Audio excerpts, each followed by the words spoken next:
Hey everyone, welcome. So today we're going to pull back the curtain on a financial product that can seem, well, pretty complicated.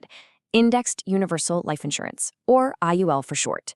We're going to break down, step by step, how your money actually has the potential to grow inside one of these things.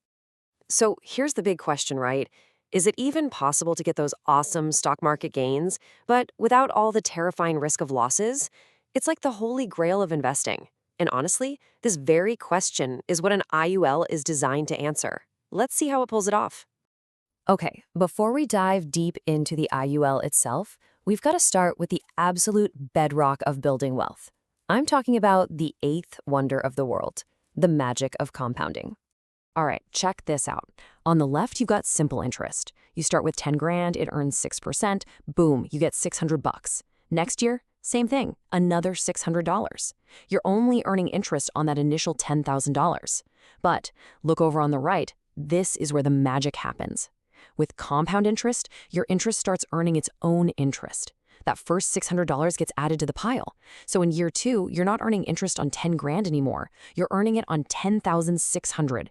It might not look like a huge deal at first, but trust me, over time, that difference just explodes. And yep, an IUL uses compounding. All right, so what's up with this number, 72? What if I told you this is one of the most powerful little shortcuts in all of finance? It's a super simple way to really see how fast compounding can work its magic for you. This is the famous rule of 72. It's so simple. You just take the number 72 and divide it by whatever interest rate you're getting. The answer? That's roughly how many years it'll take for your money to double. So with that 6% we were just looking at, you divide 72 by 6 and you get 12 years. See? It's a fantastic little rule of thumb that just hammers home the raw power of compounding. Okay, so we've got compounding locked in. Now let's add another layer to this. When we talk about how money grows, it really boils down to 3 main flavors, if you will. First up, you've got fixed. Think of your savings account, or a CD. It's steady, it's predictable, you know exactly what you're going to get. No drama. Then you have variable. This is the wild ride. We're tracking stocks, crypto, real estate. It's tied directly to the market. The potential for growth is huge, but so is the risk of losing it all. And then, smack in the middle, you have indexed. And that's exactly where the IUL lives. It's trying to be a hybrid, right? It mirrors a market index, but has these built-in safety nets. All right, now we get to the main event. This is the engine room of the IUL.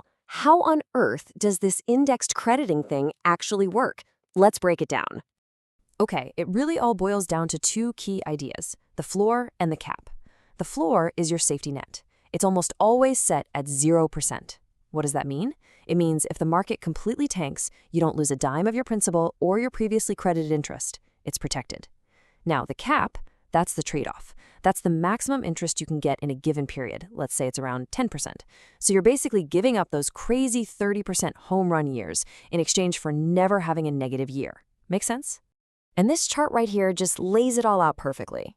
Look at that first scenario. The market tanks, down 20%. You get 0. Not exciting, but way, way better than losing a fifth of your money. Now, in the middle, the market has a decent year, up 8%.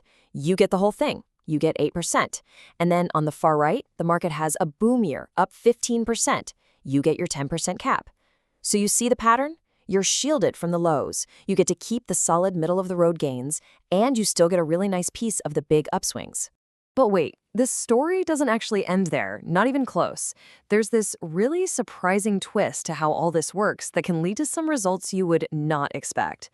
And to show you, we're going to look at a real-world example from the year 2018. So based on everything we just went over, think about this.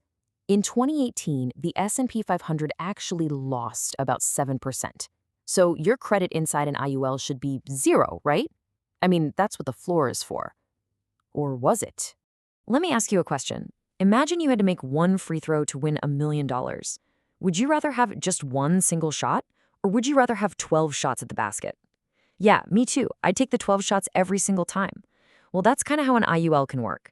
It doesn't just look at the market's performance once at the end of the year. It can give you 12 shots, one for each month. And this is the actual data from 2018. See, inside many IULs, your money gets divided into these monthly segments. And just look at what happened. For the first 9 months of the year, the market was chugging along, and every single one of those segments hit the cap and locked in a 12% gain.